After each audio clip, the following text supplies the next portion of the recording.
Halo semuanya, perkenalkan saya Sakira Mustafa, mahasiswi Universitas Widya Gama Mahakam Samarinda, Fakultas Ilmu Sosial dan Ilmu Politik, Prodi Administrasi Publik. Hari ini kita akan bahas tentang etika pembangunan dalam konteks administrasi pembangunan. Mungkin kedengarannya berat, tapi tenang aja, aku bakal jelasin dengan simpel dan gampang dipahami. Sebelum masuk ke pembahasan inti, kita harus tahu dulu apa itu administrasi pembangunan. Singkatnya, administrasi pembangunan adalah proses pengelolaan kebijakan, program, dan sumber daya untuk mencapai tujuan pembangunan suatu negara. Administrasi ini berkaitan erat dengan pemerintahan, birokrasi, dan berbagai sektor lain yang berperan dalam pembangunan.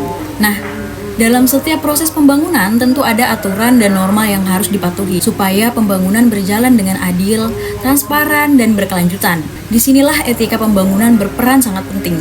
Etika pembangunan mengacu pada prinsip moral dan nilai-nilai yang menjadi pedoman dalam merencanakan, mengelola, dan melaksanakan pembangunan. Tujuannya adalah memastikan bahwa pembangunan tidak hanya mengejar pertumbuhan ekonomi, tetapi juga memperhatikan kesejahteraan sosial, lingkungan, dan hak-hak masyarakat. Ada beberapa prinsip utama dalam etika pembangunan, yaitu keberlanjutan. Pembangunan harus mempertimbangkan dampak jangka panjang terhadap lingkungan dan generasi mendatang. Yang kedua, keadilan sosial.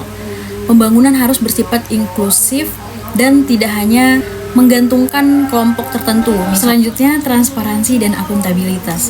Pemerintah dan pihak terkait dalam pembangunan harus bekerja secara terbuka dan bertanggung jawab. Masyarakat harus dilibatkan dalam perencanaan dan pengambilan keputusan pembangunan karena merekalah yang akan merasakan dampaknya. Selanjutnya, ada efisiensi dan efektivitas pembangunan harus dilakukan dengan perencanaan yang matang, menggunakan anggaran dan sumber daya secara efisien serta menghasilkan manfaat yang maksimal bagi masyarakat. Misalnya ada sebuah proyek pembangunan bendungan untuk sumber energi listrik. Secara ekonomi ini menguntungkan karena bisa meningkatkan pemasok air, tapi kalau bendungan itu dibangun tanpa memperhatikan etika pembangunan, bisa saja ada masyarakat yang kehilangan tempat tinggal atau kompensasi yang tidak layak, atau lingkungan sekitar menjadi rusak. Maka dari itu, proyek seperti ini harus memenuhi standar etika pembangunan agar adil dan berkelanjutan.